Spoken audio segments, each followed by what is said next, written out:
Hello students, मैं Priyanka lecturer biology जीजेसी Kasganj से आप सभी का बायोलॉजी की क्लासेस में स्वागत करती हूँ। प्यारे बच्चों, हम पढ़ रहे हैं सर्कुलेटरी सिस्टम यानी कि परिसंचरण तंत्र, जिसमें अभी तक हमने ह्यूमन हार्ट की एक्सटर्नल स्ट्रक्चर, इंटरनल स्ट्रक्चर और वर्किंग ऑफ हार्ट के बारे में जाना है। अब हम आगे पढ़ते हैं circulation of blood. As the human heart is four chambered, there is a complete double circulation. Human heart चार चैम्बर से मिलकर बना होता है, जिसमें कंप्लीट ब्लड सर्कुलेशन होता है। Blood returning to the heart from various part of body enter the right atrium and passes to the right ventricle. शरीर के सारे भागों से जो इम्प्योर ब्लड है वो राइट आर्ट्रियम में आता है और राइट आर्ट्रियम से ये राइट वेंट्रिकल में भेज दिया जाता है। From the right ventricle the blood is pumped into the pulmonary trunk and then through the pulmonary arteries to the lungs. Right ventricle से ये ब्लड पल्मोनरी ट्रंक में भेज दिया जाता है, जहाँ से ये पल्मोनरी आर्टरी द्वारा लंग्स में पास कर दिया जाता है, भेज दिया जाता है। Blood from the lungs return to the left atrium of the heart through the pulmonary veins, hence to the left ventricle.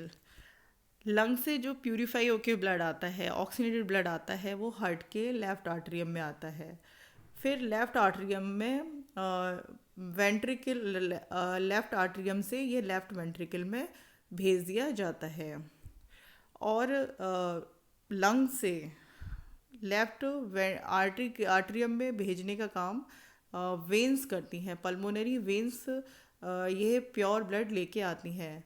प्यारे बच्चों, मैंने आपको पहले भी बताया है, वैसे आर्टरीज जो होती हैं यानी कि धमनियाँ ब्लड डिस्ट्रीब्यूट करती हैं, प्योर ब्लड डिस्ट्रीब्यूट करती हैं, और वेंस जो होती हैं वो इम्प्योर ब्लड को कलेक्ट करती हैं। लेकिन जो पल्मोनरी वेंस होती हैं वो प्योर ब्लड लेके आती हैं यानी कि ऑक्सीनेटेड ब्लड लेके आती हैं, और पल्मोनरी आर्टरीज इम्प्योर ब्लड यानी कि डीऑक्सीनेटेड ब्लड को लंग्स में लेके जाती हैं।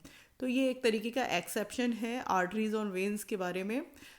नॉर्मली आर्टरीज जो होती हैं वो आर्टरीज प्योर ब्लड लेके जाती हैं और वेंस इम्प्योर ब्लड लेके जाती हैं, लेकिन पल्मोनरी में ये चीज़ विपरीत है। From the left ventricle the blood is pumped into the aorta, then to the various part of the body except lungs.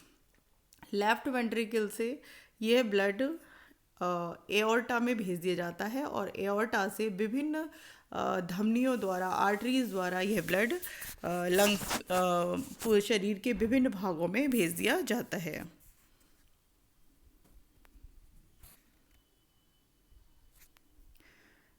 The route followed by the blood from the heart to the lungs and back to the heart is known as pulmonary circulation.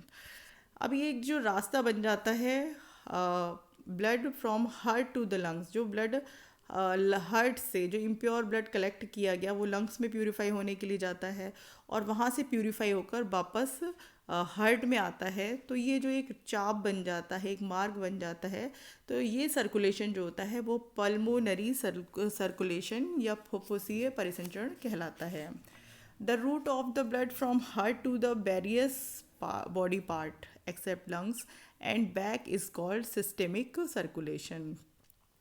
जब blood heart से शरीर के विभिन्न भागों में जाता है और शरीर के विभिन्न भागों से वापस हार्ट में आता है, तो यह जो चाप बनता है, ये जो मार्ग बनता है, परिसंचरण होता है, यह परिसंचरण जो होता है वो दैहिक परिसंचरण या सिस्टेमिक सर्कुलेशन कहलाता है।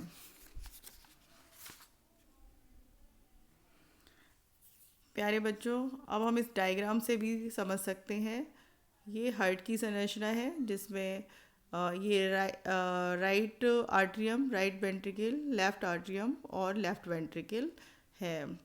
ये जो राइट आर्ट्रियम है यहाँ पे सुपीरियर इन्फीरियर वेना केवा द्वारा और कोरोनरी साइनस द्वारा शरीर का और हार्ट का, स्वयं हार्ट का कोरोनरी साइनस द्वारा ब्लड लाया जाता है, जो कि डीऑक्सीनेटेड ब्लड होता है। ये जब राइट आर्ट्रियम में आ जाता है, राइट आर्ट्रियम से ये राइट वेंट्रिकल में भेज दिया जाता है। राइट वेंट्रिकल से यह ब्लड पल्मोनरी ट्रंक में जाता है। ये पल्मोनरी ट्रंक में ब्लड आ रहा है और पल्मोनरी ट्रंक से ये ब्लड आर्टरीज द्वारा ये लंग्स में पहुंचा दिया जाता है, जहाँ पे ये इस ब्लड का प्यूरिफिकेशन होता है, ऑक्सीनेशन होता है और ब्लड में ऑक्सीजन आ जाती है, ब्लड प्यूरिफाई हो जाता है। तब ये ब्लड पल्मोनरी वेंस द्वारा, ये देखिए पल्मोनरी वेंस में रेड कलर से दिखाया गया है, ये जो प्योर ब्लड है ये इसमें लेफ़्ट आर्टरियम में आ गया, लेफ़्ट आर्टरियम में आ जाता है, फिर लेफ़्ट आर्टरियम से लेफ़्ट वेंट्रिकल में भेज दिया जाता है और ये लेफ़्ट वेंट्रिकल से ये एओर्टा द्वारा, एओर्टा में आगे आर्टरीज़ बन जाती हैं और ये आर्टरीज़ जो शरीर के विभिन्न भागों में प्योर ब्लड सप्लाई करती हैं। तो इस प्रकार की यहाँ पे क्लियर हो रहा है कि यहाँ पे दो प्रकार का सर्कुलेशन हो रहा है, यानी कि डबल सर्कुलेशन हो रहा है और कहीं भी मिक्सिंग नहीं हो रही है। तो ये जो ब्लड सर्कुलेशन है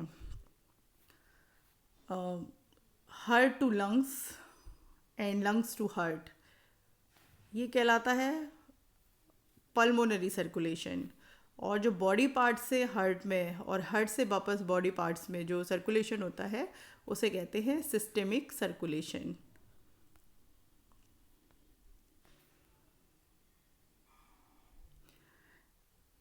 इस डायग्राम से भी हम समझ सकते हैं, ये ब्लड की पंपिंग हार्ट में दिखाई दे रही है। ये सुपीरियर और इन्फीरियर वेना केवा द्वारा जो इम्प्योर ब्लड है वो राइट आर्टरियम में आता है और राइट आर्टरियम से ये ब्लड राइट वेंट्रिकल में पंप कर दिया जाता है।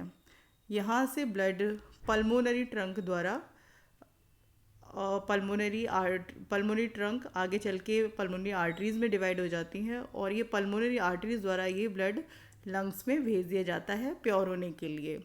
जब वहाँ से लंग्स से ब्लड प्योर होके आता है तो पल्मोनरी वेंस होती हैं, ये पल्मोनरी वेंस हैं, ये खुलती हैं लेफ़्ट आर्टरियम में, लेफ़्ट आर्टरियम में आ जाती हैं। यहाँ पे ब्लड का प्रेशर बढ़ता है और ब्लड जो होता है वो लेफ़्ट वेंट्रिकल में पंप कर दिया जाता है और लेफ़्ट वेंट्रिकल से ये जो प्योर ब्लड है वो आता है एओर्टा में और ये एओर्टा विभिन्न आर्टरीज़ दिखाई दे रही हैं, अलग अलग आर्टरीज़ हैं, ये शरीर के विभिन्न भागों में प्योर ब्लड की सप्लाई करती हैं।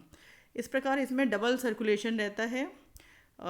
एक तो ये सर्कुलेशन है जो ब्लू कलर से दिखाई दे रहा है और एक ये सर्कुलेशन है जो रेड कलर से दिखाई दे रहा है, जो बिल्कुल ही कम्प्लीटली अलग अलग है, इसलिए इसे डबल ब्लड सर्कुलेशन कहते हैं। और ये जो एक मार्ग बनता है, एक रास्ता बनता है ब्लड सर्कुलेशन का, heart to lungs and lungs to heart, कहलाता है पल्मोनरी सर्कुलेशन। और हार्ट से विभिन्न बॉडी पार्ट्स में जाता है और बॉडी पार्ट से वापस जो हार्ट में ब्लड सप्लाई होती है तो वो कहलाता है सिस्टेमिक, यानी कि दैहिक परिसंचरण। ये देखिए प्यारे बच्चों, इसमें ये वाल्व भी दिखाई दे रहे हैं। ये जो वाल्व हैं आर्ट्रियम और वेंट्रिकल के बीच में, ये है बाइकस्पिड वाल्व और ये है ट्राइकस्पिड वाल्व। ये वाल्व जो होते हैं ये ब्लड को वापस आर्ट्रियम में जाने से रोकते हैं। और ये जो पल्मोनरी ट्रंक है और एओर्टा है, इसमें भी ये वाल्व होते हैं जिन्हें सेमिलूनर वाल्व या अर्धचंद्राकार वाल्व कहते हैं। अब है हार्ट बीट, हृदय स्पंदन। Heart beat is a rhythmic contraction and relaxation of the heart. Heart beat क्या होती है? हार्ट बीट एक क्रमिक संकुचन और शिथिलन होता है हार्ट का। Each heart beat includes one systole and one diastole of the heart to distribute and receive blood to and from the body. Heart beat में एक सिस्टोल यानी कि संकुचन और एक डायस्टोल यानी कि शिथिलन होता है, जिससे ब्लड डिस्ट्रीब्यूट किया जाता है और शरीर के विभिन्न भागों से इकट्ठा किया जाता है। The heart of a healthy person beats 72 times per minute. एक स्वस्थ मनुष्य का हृदय 1 मिनट में 72 बार धड़कता है। The heart of A resting human being pumps about 5 litre of blood पर मिनट। एक विश्राम अवस्था में जो व्यक्ति है उसमें 1 मिनट में 5 लीटर ब्लड का परिवहन होता है। During exercise both the number of beats per minute and amount of the blood pumped per beat are greatly increased। जब हम एक्सरसाइज कर रहे होते हैं, कोई वर्कआउट कर रहे होते हैं, कोई हैवी वर्क कर रहे होते हैं, तो हमारी जो हार्ट बीट होती है वो बढ़ जाती है, 72 से अधिक बार हो जाती है। और जो ब्लड की जो सप्लाई होती है, जो ब्लड पंपिंग होती है एक धड़कन में, उसकी भी मात्रा बढ़ जाती है। The heart beat is of 2 types. Heart beat 2 प्रकार की होती है, neurogenic and myogenic. The neurogenic heart beat is initiated by nerve impulse coming from a nerve ganglion situated near the heart. जो न्यूरोजेनिक हार्ट होते हैं, heart beat होती है, वो तंत्रिका जो नर्व्स होती हैं, नर्व इम्पल्स होती हैं, जो तंत्रिका आवेग होता है उसकी वजह से होती हैं। और यह गैंग्लियन, जो नर्व गैंग्लियन है, वो हार्ट के पास में स्थित होता है। It is present in the heart of some annelids and most arthropods. इस प्रकार का जो हार्ट होता है, हार्ट बीट होती है, वो एनालिट्स और कुछ अधिकतर आर्थ्रोपोड्स में पाई जाती है। The myogenic heart beats is initiated by a patch of modified heart muscles is itself. Myogenic heart beat जो होती है वो हार्ट की मसल से उत्पन्न होती है। It is found in the heart of mollusc and vertebrates. इस प्रकार का हार्ट मोलस्क और कशेरुकियों में पाया जाता है। The mammalian heart is myogenic. जो स्तनधारियों का हार्ट होता है वो मायोजेनिक होता है। The heart beat originates from the sinoatrial node, यानी कि ऐसे नोड जिसे पेस मेकर भी कहते हैं, which lies in the wall of the right atrium near the opening of the superior vena cava. प्यारे बच्चों, हमने स्ट्रक्चर में देखा था जहाँ पे हार्ट की जो राइट आर्ट्रियम होता है, वहाँ पे जहाँ पे सुपीरियर वेना केवा की ओपनिंग होती है, वहाँ पे एक नोड पाया जाता है जिसे ऐसे नोड या पेस मेकर कहते हैं। ये ऐसे नोड न्यूरोमस्कुलर टिश्यू से मिलकर बना होता है। कभी कभी ये ऐसे नोड डैमेज या डिफेक्टिव भी हो जाता है, जिससे हार्ट प्रॉपरली फंक्शन नहीं कर पाता।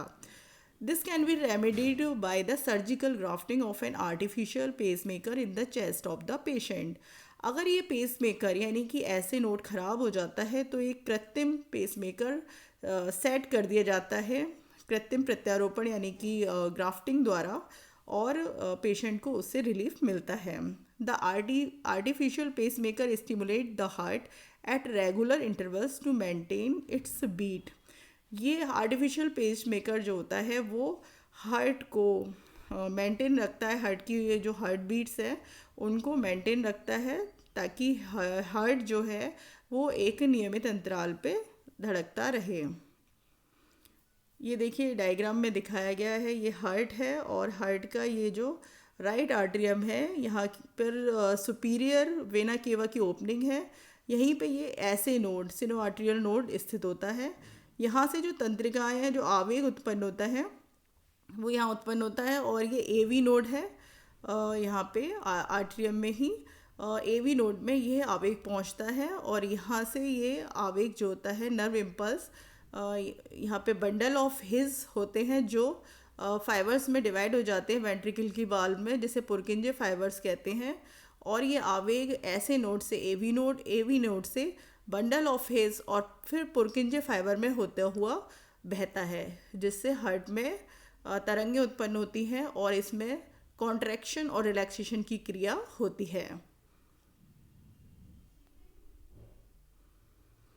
ये देखिए हार्ट कैसा दिखाई देता है धड़कता हुआ। ये इसकी स्ट्रक्चर है, आउटर स्ट्रक्चर, जिसे हम देख सकते हैं कि हार्ट किस तरीके से पंपिंग करता है।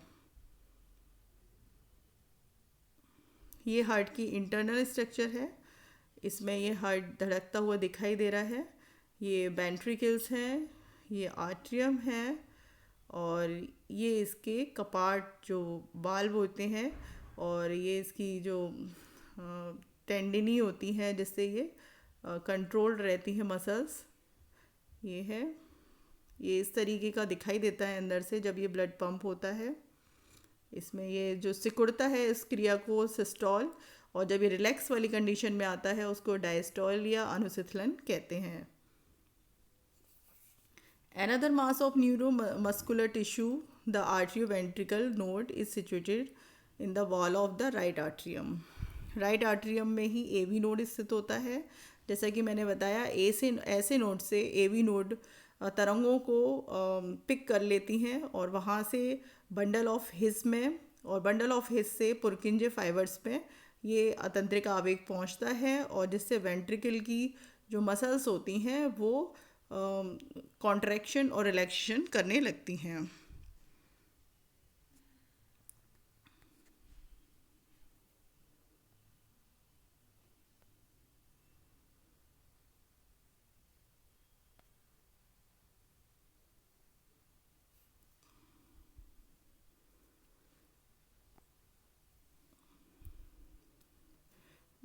अब है रेगुलेशन ऑफ हार्ट बीट। आखिर हार्ट बीट को रेगुलेट कैसे किया जाता है, इसका रेगुलेशन कहाँ से होता है? The rate of the heart beat is regulated by two mechanism, nervous regulation and hormonal regulation. तो पहले हम पढ़ेंगे नर्वस रेगुलेशन।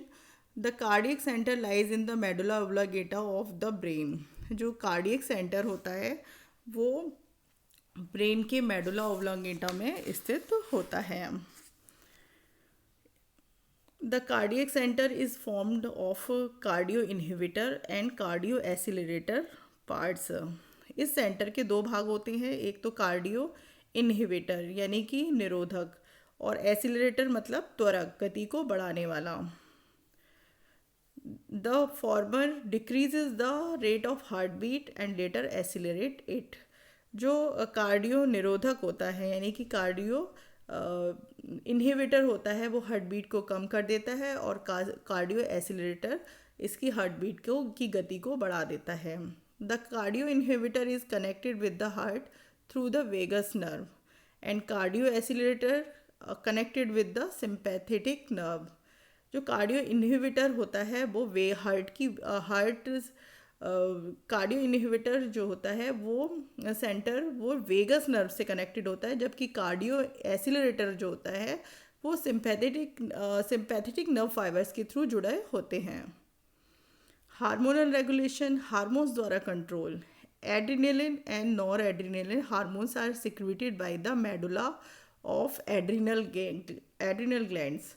ये इंडोक्राइन ग्लैंड्स होती हैं, एड्रिनल ग्लैंड्स, उनसे दो हार्मोन निकलते हैं, एपिनेफ्रिन और नॉर एपिनेफ्रिन। ये दोनों हार्मोन्स एड्रिनल ग्लैंड के मेडुला भाग से निकलते हैं और हार्ट बीट को कंट्रोल करते हैं। नॉर एपिनेफ्रिन या noradrenaline accelerate the heart beat under normal condition, while adrenaline does this function at the time of emergency।